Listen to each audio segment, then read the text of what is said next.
There are 3 SUVs sitting on used car lots right now, and every mechanic I know is quietly buying them for their own driveways. And it is not because they are cheap, not because they're good enough for the price compromises. I'm talking about SUVs that give you the interior quality, the ride comfort, and the long-term reliability of a Lexus, but you're paying what you'd pay for a Kia. And the only reason they're still sitting there waiting for you, instead of already gone, is the name on the hood. 22 years I've been doing this. 22 years watching people walk into dealerships, hand over $30-something thousand for a familiar logo, and drive home in a vehicle I know for a fact has something better sitting 2 lots down the road.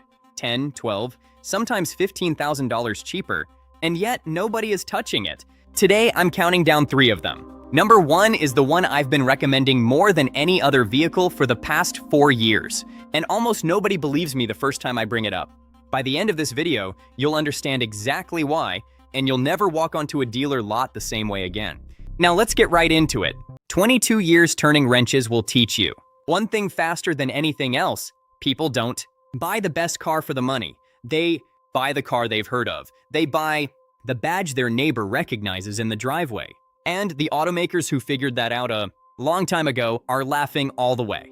To the bank, while perfectly good vehicles sit, ignored on lots across the country, depreciating down, to prices that should have alarm bells going. Off in your head, I've put dozens of customers into cars the average buyer never considers. And the feedback I get 6 months later, a year later, 2 years later, it's always the same thing. Why doesn't anyone talk about this? Today I'm giving you 3 SUVs that offer near Lexus quality at near Kia prices. I'm going deepest on number 1 because that's the one that will genuinely change how you shop. Number 3 is the one that surprises people the most when they sit inside it. Number 2 is the one I personally track every time it rolls through my shop. And number one is the SUV. I've recommended more than any other vehicle to families asking me what 3-row hauler to buy. Almost everyone pushes back at first. Let's get right into it. Genesis GV70, 2021 to 2023. About 8 months ago, a woman came into my shop. Early 40s, professional, sharp. She had done her research. She had a 2021 BMW X5 with 58,000 miles picked out at a dealership across town. The dealer wanted $52,000. She was ready to sign. I asked her one question before she left. Had she driven the Genesis GV70? She looked at me the way people look at you when you've said something slightly embarrassing. Genesis, she said. Isn't that the Hyundai thing? I pulled up listings on my phone. A 2021 Genesis GV70 advanced with all-wheel drive, 49,000 miles. Asking price $34,000. Same performance envelope as the BMW. Same premium interior experience. That is $18,000 less for the exact same performance. She test drove both back-to-back the following Saturday. She bought the Genesis. That was 7 months ago. You know what she's texted me since? Once to say the panoramic sunroof is the best she's ever had, not once about a repair. Here's what the market doesn't understand about the second-generation GV70. Genesis is not Hyundai, the way a Lexus is not Toyota, except nobody has figured that out yet. The 2.5-liter turbocharged 4-cylinder produces 300 horsepower. The 3.5-liter twin-turbo V6 produces 375. The 8-speed automatic transmission is smooth in a way that German dual-clutch units at this price point simply are not. The interior uses genuine leather, real open-pore wood trim, and soft-touch materials on every surface your hands actually contact. This is not a vehicle that looks expensive in photos and feels cheap in person. It is the opposite. According to Kelley Blue Book, a 2021 GV70 has depreciated roughly 42% over 3 years. That means buying a vehicle that's stickered at $55,000 new for as low as $32,000 used.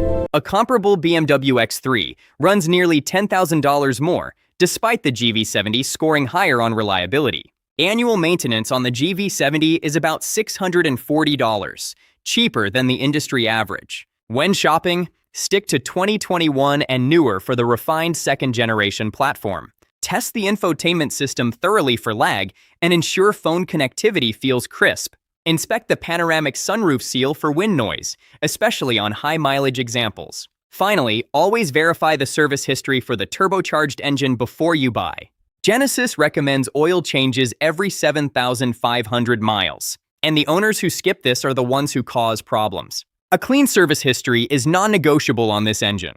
Who should buy the GV70? Anyone who wants a genuinely premium driving experience, without the German repair bills. Buyers upgrading from a non-luxury SUV, who want to land in something that feels like a step up in every single way. Professionals with a commute who want refinement and quiet without the badge tax. Who should skip it if you need 3 rows? The GV70 is a 2-row vehicle. Look elsewhere. If resale value in 3 years is your primary concern, the BMW badge will hold better. And if you need a Genesis dealer network, as dense as Toyota's, that network is still growing. Bottom line on the GV70, you are getting 90% of the BMW X3 experience at 65% of the cost. The only reason this vehicle is underpriced is because Americans have not caught up to what Genesis actually is yet. That window is closing. Number 2, Volvo XC60, 2018 to 2021. Last spring, a customer came in. Engineer, early 30s, the kind of guy who does 6 hours of online research before buying a blender. He wanted something premium but not German. He had landed on a 2020 Acura MDX with 55,000 miles. The dealer wanted $38,000. Solid vehicle, I told him. Then I asked if he had seriously looked at the Volvo XC60. He had looked at it and crossed it off the list. Too expensive to fix, he said. Everyone says that. I hear it every single week. And it is one of the most stubborn myths in the used car market right now. I pulled up a 2020 Volvo XC60 T6 inscription with 48,000 miles, $26,000. That is $12,000 less than the Acura MDX he was looking at. For a vehicle with a 5-star overall NHTSA safety rating, EH's top safety pick plus status, a turbocharged and supercharged inline 6-cylinder engine. That is one of the most sophisticated power plants in this segment, and an interior that automotive journalists consistently rank above the Acuras. He bought the Volvo. 14 months later, total unplanned repair cost, $212 for a coolant sensor. His colleague with the MDX just did a torque converter service for $2,100. Here is what people get wrong about the second-generation XC60 that launched in 2018. Volvo's reliability has genuinely changed. The era of 90s and 2000s Volvos eating electrical systems alive is not the era you are buying into with a 2018 or newer XC60. Consumer Reports rates the 2018 through 2020 models above average for predicted reliability. The T5 engine, the 2-liter turbocharged 4-cylinder, is the sweet spot for long-term ownership. Avoid the T8 plug-in hybrid. If you are buying used, the battery management systems on early examples have been inconsistent, and the repair costs, when things go wrong, are real. Stick to the T5 or T6. Prioritize the T5 for pure reliability. According to IC Cars data, the 2018 to 2021 XC60 depreciates approximately 44 to 48% over 5 years. A 2019 XC60 T6 that's stickered at $54,000 new is currently selling for $24,000 to $28,000 with 60,000 miles. A 2019 Lexus NX300 with similar mileage is running $29,000 to $34,000. That is a $5,000 to $6,000 premium for a vehicle that Consumer Reports rates lower on predicted reliability than the XC60 in those model years. RepairPal puts the XC60's annual maintenance cost at around $715. Higher than average, I will not lie to you, but nowhere near the myth that keeps buyers away. I'm Dat Fam, and that's your Volvo XC60 buying guide. Drive safe. Here is your inspection checklist for the XC60. First, verify the engine family. Confirm T5 or T6, and walk away from the T8, unless you are prepared for the complexity. Second, check for any outstanding recalls. The 2018 and 2019 models had a fuel pump recall and a software update for emergency braking. Both dealer fixes at no cost, but verify they have been completed, using the vehicle identification number IN before you commit. Third, test the Sensus infotainment system extensively. Early examples had touchscreen lag that Volvo addressed with over-the-air updates. Confirm the system is on the latest software. Fourth, inspect the front lower control arm bushings on examples over 60,000 miles. This is the XC60's most common wear item. Replacement runs around $400. Easy to negotiate off the asking price. If the bushings show wear, Who should buy the XC60? Buyers who want the safest SUV, who prioritize crash protection above everything else. Families with young kids who prioritize crash protection above everything else. Anyone who wants Scandinavian interior design and a driving experience that feels planted, deliberate without feeling stiff. Who should skip it? If you are buying and reselling soon, the depreciation curve continues on the XC60. Look at something with stronger resale. And if you need 3 rows, the XC60 is strictly a 5-seater. Bottom line on the XC60, the reputation for expensive repairs is 10 years out of date. The market is still pricing this vehicle like that reputation is current. That gap between perception and reality is where you make money as a buyer. And if you think the XC60 is undervalued, wait until I tell you about number 1. I have a quick word for you before we start with number 1. If this kind of straight talk is helping you out, the kind of advice that costs you nothing and saves you thousands, hit that subscribe button right now. I have got more videos coming on the exact SUVs dealerships push hardest versus the ones that actually make sense for your money. The next one covers 4 vehicles that mechanics genuinely respect, not because of the price tag, but because they refuse to die no matter how their owners treat them. Subscribe so you don't miss it. Now, number 1, Kia Stinger GT, 2018 to 2023. Sit down for this one. I mean that. Because this is the specific vehicle itself. I have been trying to get people that I've wanted you into for 4 full years now. And almost nobody listens to me the first time. Then they drive it. And then they text me something along the lines of, "Why did I almost not do this?" About 3 years ago, a couple came in. Late 30s, 2 kids under 10. Looking for something that could do weekend road trips without feeling like a penalty. They had driven the Toyota Camry XSE, the Genesis G70, and they had been back to the Toyota dealership twice. They had their checkbook ready for a 2019 Camry XSE 5.6 with 42,000 miles. The dealer wanted $31,000. I asked them one question. Had anyone shown them the Kia Stinger GT? Dead silence. The husband looked at his wife. She looked at me. "Kia," he said. "You want us to buy a Kia?" I told him to give me 20 minutes. I walked them out to a 2019 Stinger GT2 with the 3.3-liter twin-turbo V6, all-wheel drive, 44,000 miles. Asking price $23,500, $7,500 less than the Camry they were about to buy. He sat in the driver's seat and said nothing for about 15 seconds. Then he said, and I'm quoting this exactly, "This feels like a car I have no business being able to afford." He was not wrong. The Stinger GT was designed by Peter Schreier, the same designer behind the Audi TT and the Audi A5. The platform was engineered in collaboration with former BMW chassis engineers. The 3.3-liter twin-turbo V6 produces 365 horsepower and 376 pound-feet of torque, 0 to 60 in 4.7 seconds, faster than a BMW 340i at the same price point used. The rear-wheel drive bias, all-wheel drive system, is tuned for driving feel in a way that front-wheel drive biased crossovers simply cannot replicate. Now let me give you the reliability data, because this is the part that surprises everyone. Consumer Reports rates the 2019 through 2022 Stinger above average for predicted reliability. RepairPal gives it a reliability score of 4.0 out of 5 and ranks it in the top third of all vehicles in its segment. Annual maintenance cost averages around $580, lower than the industry average. J.D. Power awarded the Stinger a dependability score of 83 out of 100. These are not opinions. This is data collected across hundreds of thousands of vehicles. Here is the depreciation story that makes this genuinely one of the best used car opportunities in the current market. A 2019 Kia Stinger GT2 with all-wheel drive stickered for $45,900 new. That same vehicle with 50,000 miles is currently selling for $21,000 to $25,000.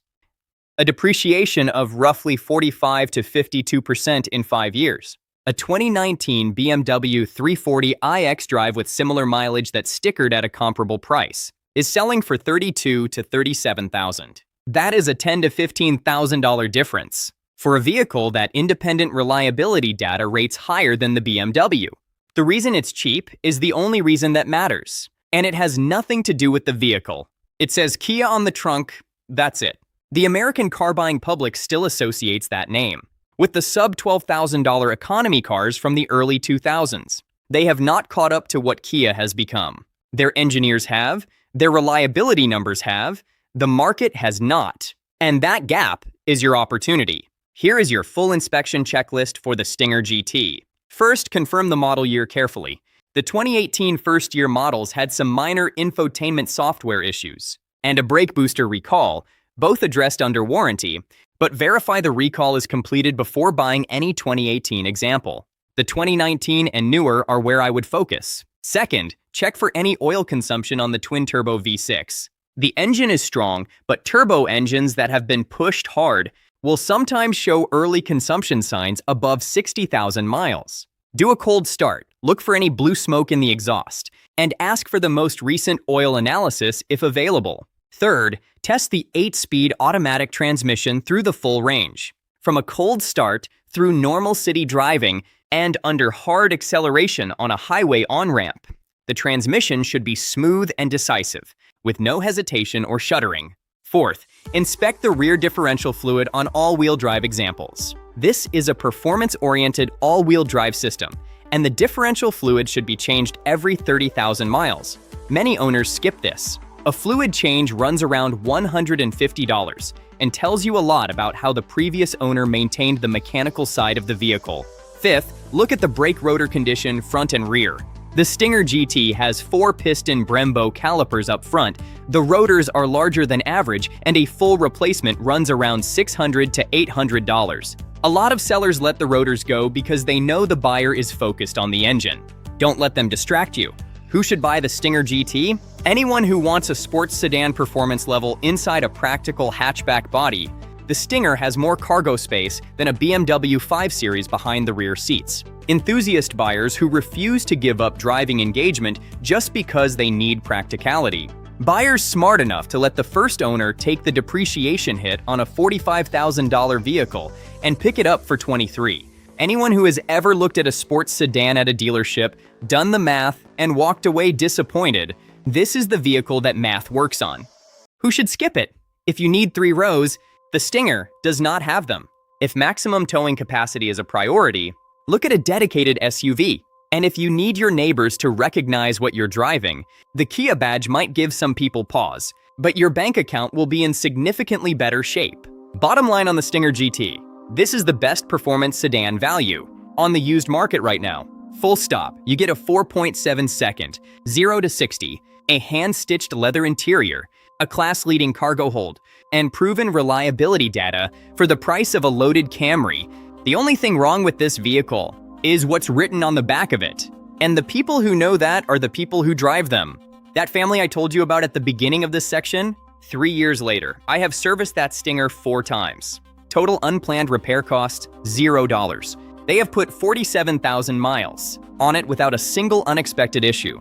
The dad emailed me last month. He said he still smiles every single time he gets on the highway. So there it is, the whole story.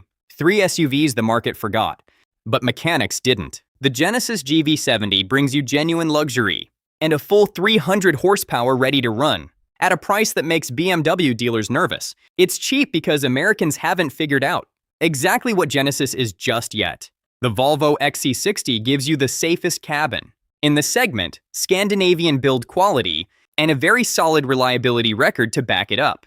That has completely outgrown its old reputation.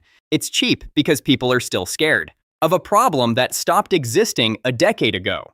And then there is the Kia Stinger GT, is a $45,000 sports sedan, selling for $23,000. It's cheap simply because of 4 letters on the trunk lid and not one single thing else. You now know all 3 of these vehicles. You can walk onto a lot and buy today for under $35,000 that will outperform, outlast, and out-refine vehicles that cost $10,000 to $15,000 more. Next time a salesperson tries to steer you toward an overpriced crossover or a 3-year-old German lease return with a spotty service record, you will know better. If you want to go deeper, I have put together a full video for you on the 4 vehicles that mechanics genuinely respect, not because of what they cost, because of what they survive. 22 years of watching how they work. What breaks and what doesn't is in that video. The link you need is right here. Like this one if it helped. Subscribe if you want more of this. I will keep giving you the truth. The truth that many dealerships won't. Drive safe out there on the road. Take good care of your car every day, and it will take care of you. I'll see you in the next one.